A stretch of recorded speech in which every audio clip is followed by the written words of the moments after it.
Hi, my name's Sam, my pronouns are they, them, and welcome to my office. Sorry for the glare in my glasses, I cannot figure out how to get rid of that. Today we're going to do tier ranking of the books that I finished from my spooky TBR. I actually finished all of the books in my spooky TBR, and I actually added one at the very end. So I read 10 books in total for my spooky TBR. That is not everything I've read this month, surprisingly, but these are the things that I really wanted to get done to kind of futz around with, where I'm at in my horror preferences. So let's kind of get started. I don't feel like going in any particular order other than what is currently in front of me, so we're just gonna kind of go one by one. Okay, so the first one is Catherine House by Elisabeth Thomas. Honestly, I really enjoyed this one. I am ready to read more by Elisabeth Thomas. I'm pretty content with what she gave me, and I want more. So we're gonna start with Catherine House, and that's gonna go in the pretty great tier, because I really loved that one. Catherine House is about this girl who's running from the law, running from her past life, and she gets accepted into Catherine House, which is this really prestigious boarding school, and surprise, it turns out to not just be a prestigious boarding school.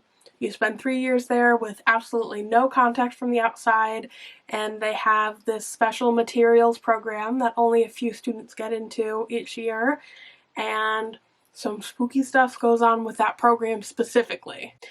Then we have Her Body and Other Parties by Carmen Maria Machado, which I just finished in my Weekend Ween 24-hour reading vlog. This was a reread for me, and I knew that I was going to love it, but I just wanted something that I knew was gonna get me to the end of this and be happy. And that's S tier, that's perfection. Anything written by Carmen Maria Machado is perfection in my eyes, and I stand by that. No one can tell me otherwise. So Her Body and Other Parties is a collection of short stories that focus on violence against women, sexual assault, women's values in society, and a bunch of other things. It's pretty horrifying. It's not a traditional horror in any capacity. It's poetic, and it's kind of surreal and really interesting, and it's one of those ones where I feel like I think everyone should read it. So Interview with a Vampire by Anne Rice. I actually ended up DNFing this, but I am gonna say that I'm only gonna put it in the subpar section. So Interview with a Vampire it's not that I hated it, but I would read for 20 minutes and then I would fall asleep. So if you're looking for something to replace a cold medicine or a sleep medicine that'll put you to sleep, Interview with a Vampire is a really great option. But I didn't like it in the slightest. But it wasn't awful. I didn't loathe it or anything. So it's fine. Interview with a Vampire by Anne Rice is supposed to be two gay vampire dads with their adopted kid, I guess. But it's this human kid interviewing a vampire to see what his life was like and what his story is for a radio show. That's all I got for that one. Okay, I have Nothing But Blackened Teeth by Cassandra Caw. That one's going in loads. I think I gave this one a 2-star or something like that. It's not that the story itself was bad, it's that the relationships in it ruined the story for me. So it's a classic horror. It's a classic stupid idiot horror, basically. So classic horror movie. Everyone loves them. Everyone loves people being stupid. You got this bride and groom who go to elope in this haunted mansion in Japan, and it's a group of 5 people in total that are going for this elopement. And they do stupid stuff. And who doesn't love that? Who doesn't love stupid haunting stuff and spooky ghosts and just stupidity? Everyone loves that. But the relationships made no sense. I still don't understand to this day why you would invite these people with you for your elopement. It makes no sense. It makes no sense. It irritates me. It irritates me to no end. Okay. I have words about that. So then we've got The House Across the Lake by Riley Sagar. I think I'm going to put it in solid. So I didn't love it. I think I'm ending up at like a 3-star. I thought it was fine. I think that it was one of the better of Riley Sagar's books for me. So it's about this woman who goes to her family lake house, and she is an alcoholic and an actress and a widow, and she's like spying on her neighbors across the way who's like a big tech guru and an ex-supermodel. And she thinks that the husband is trying to hurt his wife. It turns into a lot more than that. It turns into so much more than that. And I don't know how much I want to talk about this because I don't want to spoil the twists. Because I think that the twists were pretty good. I think they were unexpected for Riley Sagar. For me personally, like, I didn't see that coming. Just because I feel like with his other books, there's been an expectation that comes with his twists, and now that's what I was expecting, and that's not what I got. So, it was okay. Did I want to spend 370 pages following this main character? Not really. But did I? Yes, I did. So, whatever. Okay. She Who Rules the Dead by Maria Abrams. I'm putting that in subpar. I'm going to put it above Interview with a Vampire, though. So, She Who Rules the Dead is about this lady who gets kidnapped by this, like, mass murderer who's trying to do, like, a demon sacrifice ritual kind of thing to get more power. Little does he know, he really chose the wrong one for this sacrifice because she is not human. Nope, she is not human. And there were some pretty gross moments in that one. And it was fine. Like, I didn't have any problems with it. It was nice and short. It was sweet and to the point. But I didn't love it. And I didn't love the editing in it. I think that it needed another round of copy edits.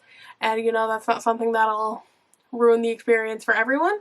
But it ruined the experience for me as someone who really loves editing and copy editing and proofreading. But I also think that it bothered me so much because the story wasn't that engaging. So, like, if I was more engaged in the story, I wouldn't have noticed it as much. But I wasn't that engaged. So therefore I noticed it. Which is fine. Let's see. The next one is Sorrowland by Rivers Solomon. So Rivers Solomon is I believe a non-binary author. I know that they go by they, them pronouns, which I learned after reading the entire novel, which shows me to read author blurbs. I should really get on that. Taught me a lesson. But Sorrowland's going in perfection S tier above Her Body and Other Parties. I'm not gonna lie. I am obsessed with Sorrowland. So I did like a partial vlog while I was reading Sorrowland, and it never came together. It was really upsetting for me because I really loved this book and I loved the reading experience with it. But life just gets a little bit too chaotic sometimes, and sometimes things just don't pan out the way you want them to. But Sorrowland by Rivers Solomon, oh my god, so it's about this, like, cult commune thing. I don't know the proper terminology for it, but it's basically, a group of Black people decided to start their own commune to kind of get out of the racism that they were facing in white society and all of the harm that was coming to them. They wanted to have an environment where they could support each other, support themselves, you know, do most of their own food, have a society for themselves where, like, no one goes hungry, no one is just abandoned to struggle on their own. And we follow our main character who ends up escaping said compound, commune, cult kind of thing. They call themselves the Canaanites. And it started out as that, like, nice commune energy where they really focused on taking care of each other. And it turned into, over the years, like a super religious, crazy kind of cult vibe. So she ends up leaving. She goes into the woods, escaping, and she gives birth to her two twins, who are, I would like to say, who I don't feel like were ever actually gendered in the entire novel, which I really, really enjoyed, because it was like what they were living in the woods, they were doing their thing, like, and these two kids were the epitome of, like, gender norms don't matter. Like, understanding what your gender is not really important in the survival aspect of us. So it's just never talked about. And I really enjoyed that. I really enjoyed all of them as a unit. The two kids are like feral and howling. And I thought that was so cute.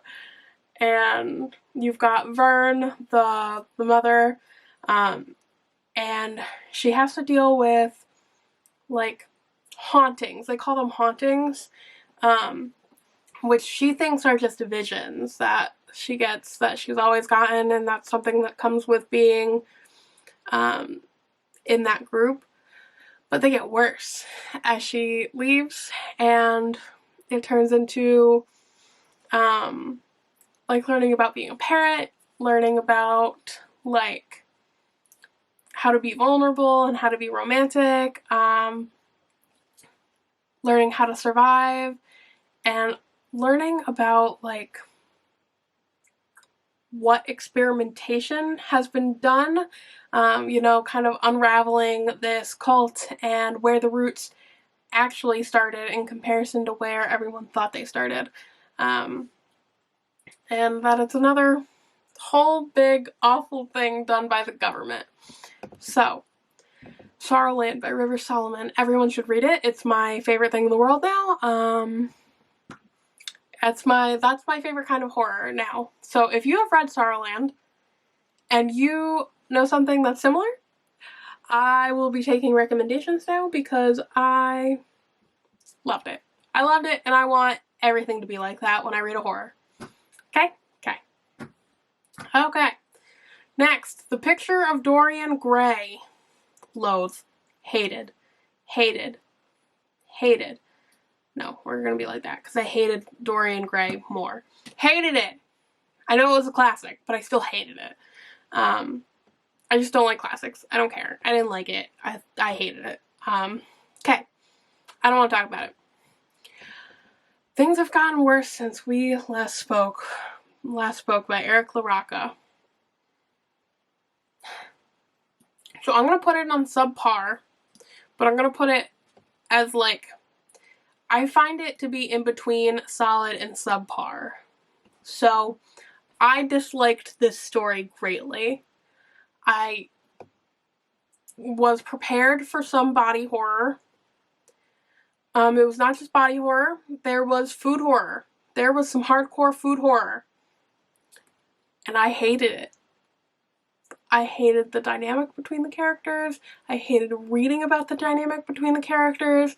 I hated everything. And I know, like, none of this is supposed to be, like, good. So it's about these two people who meet in a queer chat room in, like, the early 2000s. And it turns into, like, this really awful dom sub relationship kind of thing, like a really, really toxic one. And the Dom part of the relationship really admits to it, and it's like, I was really just kind of pushing you to see how far you would go. Oops. And now you're insane, and it's kind of my fault. Oops, sorry, I'm gonna leave now. It's awful. It's awful.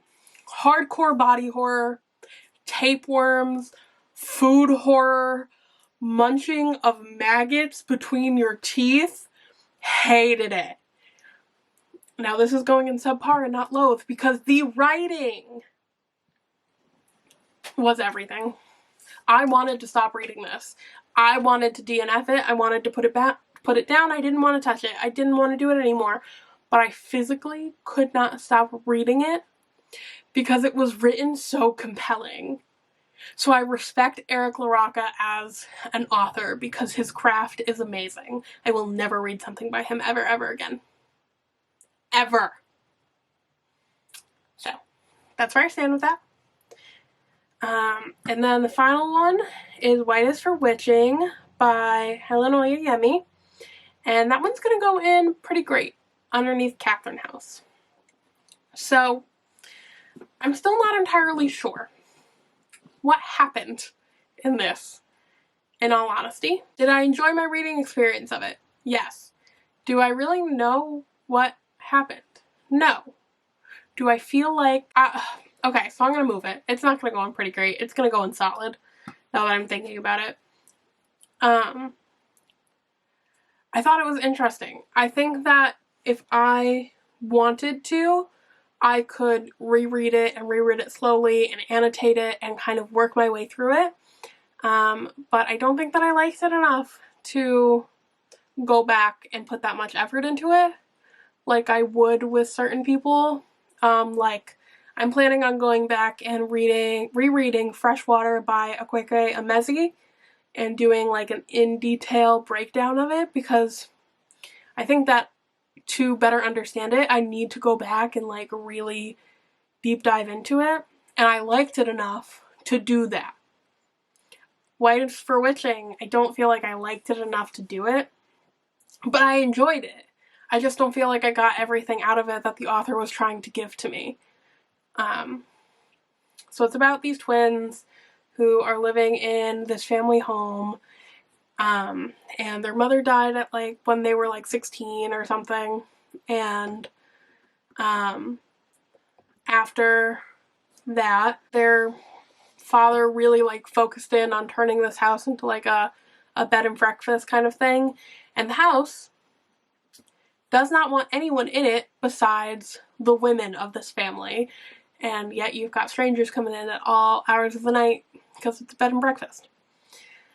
So weird things happen. Yeah, some weird stuff happens. And that's all I can really say about editing. Sam here. So I actually forgot to talk about The Monster of Elendhaven. I read it during one of my vlogs for the month of October. And it was really interesting. I enjoyed how short it was. I thought it was paced very well. I thought the characters were really interesting, and the relationship dynamics between the sorcerer and the monster were really interesting and complex, and their history together was fun. So, back to where we're going. And, you know, I'm all horrored out. I'm feeling pretty done with horror right now. And I probably won't pick anything up horror related for quite a while. But this went really well. And now I'm going to spend November going crazy with romance. So I hope that everyone enjoyed following me along on my spooky season TBR this year. I know that it was a lot. But I hope that everyone had a fun time with it anyway. I'm really excited for November's content, and I hope that everyone else is too.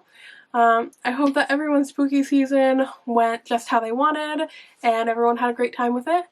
And I will see you guys next week. Bye.